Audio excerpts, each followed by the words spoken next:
Hi again. In my little reading corner, down in this box here, I have got a box full of cards. And I wanted to show you this because I have an idea for you before we have our story.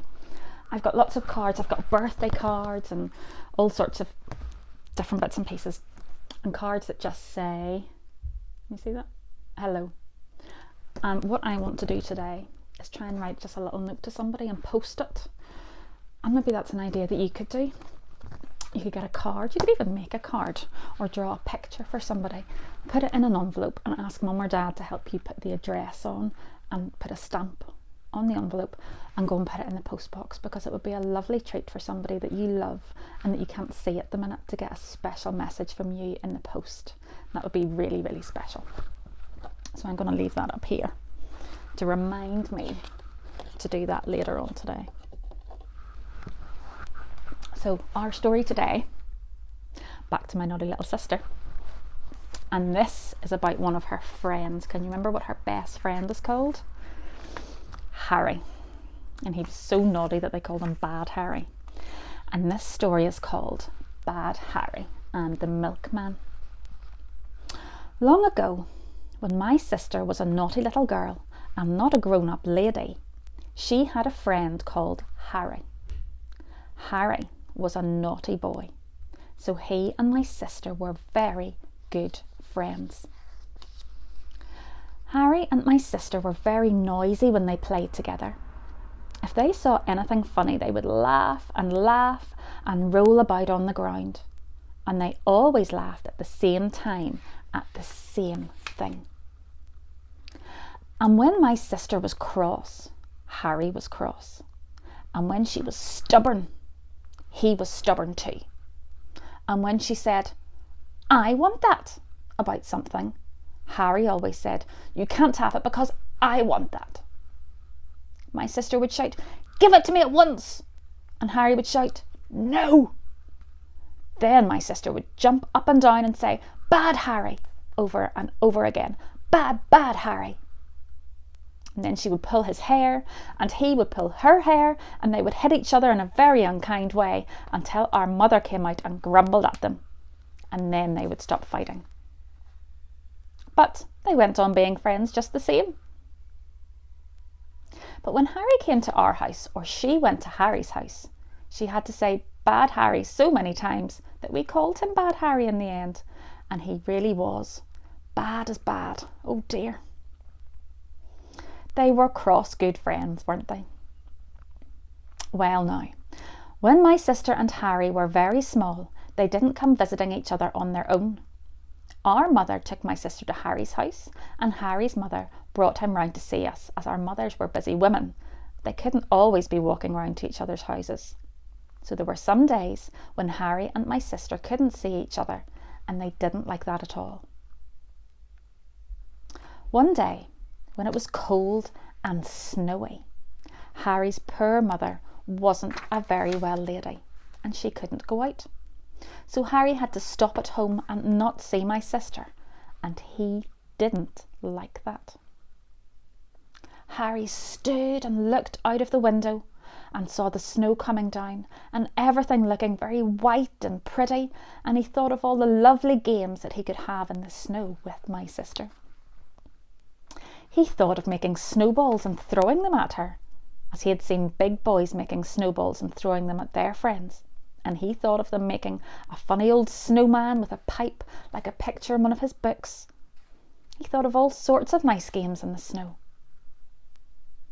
Then he got very cross and miserable in case the snow should melt before he got to play with my sister again. Then Harry had a bad idea.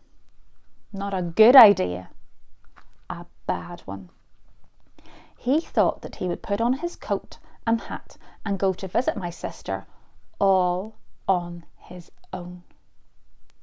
What a very naughty boy. The next door lady, who had come in to make Harry's breakfast, had gone home for a little while, and his mother was fast asleep in the bed upstairs. So there was no one to ask. Bad Harry went and fetched his coat and put it on. He wasn't very good about buttons, so he left it undone. There's a picture of him trying to put on his coat. He's very little, isn't he? Do you think he should be putting on his coat and going out all by himself? No, I don't either. He found his woolly cap and he put it on. He forgot his gloves and his leggings and his shoes. He was in such a hurry. He opened the front door and off he went in his bunny slippers down the path and out into the snow. He was excited. He hurried to get to our house to play with my sister. The snow fell and fell. It was swirly and curly and cold, and it blew in Harry's face. It crunched under his bunny slippers, and he thought it was very exciting. Now, all the people who lived in Harry's road had very kindly swept the snow from the pavements in front of their houses, so it was quite easy for Harry to get along. But when he turned the first corner, he came to a road where the people hadn't been so kind and thoughtful about clearing the pavements, and soon his little bunny slippers were quite covered up when he walked. And his feet got wet and cold. The wind was blowing down that street too, and it threw the snow into Harry's face in a very unkind way, and Harry suddenly found that his fingers were cold too. His feet were cold, and his fingers were cold, and he hadn't done up his coat, so he was all cold, cold as cold. And because he was only a little boy then, Harry did a silly little boy thing. He stood quite still. He opened his mouth and he started to cry and cry. Now, we had a very nice milkman who came to our house. He was a great friend of my little sister's. This milkman had an old white horse and a jingly cart. And when he came down the road, he would call out, "Milk-go, milk-go," like that. And when he came to the door, he would sing, "Milk for the babies, cream for the ladies, milk-go." He was a nice milkman. He was just the person to come along with his white horse and jingly cart and find poor bad Harry crying because he was cold. Down the road he came, jingle, jingle, rather slowly because of the snow on the road, and his old white horse walking carefully, carefully. And then he saw Harry. He saw cold Harry crying, so he said, "Oh, there," to his old white horse, and the milk cart stopped. And he got down and said, "Why, you're the little chap who plays with young Saucy down the street." When the milkman said "young Saucy down the street," he meant my sister, because he always called her that, although that wasn't her name, of course.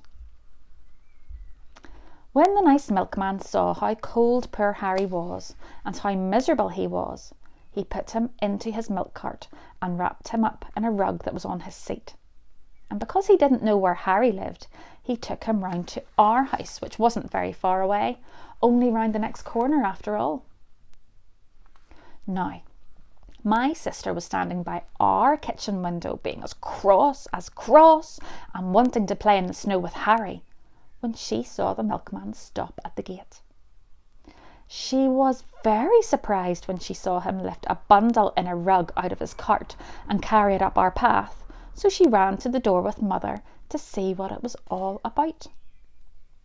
When they opened the door, they heard Harry bellowing and crying because he was so cold, and Mother thanked the milkman for bringing him and took him in quickly to warm by our fire. There's a picture, can you see the milkman? And there's Harry, and there's the horse, because in those days the milkman had a horse and cart instead of a van. And there he is, bringing Harry into our house.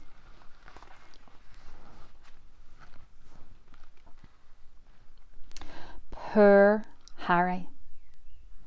Mother rubbed and rubbed him, gave him hot milk, made him sit with his feet in a bowl of hot water until he stopped crying, and told her that he had come round all on his own.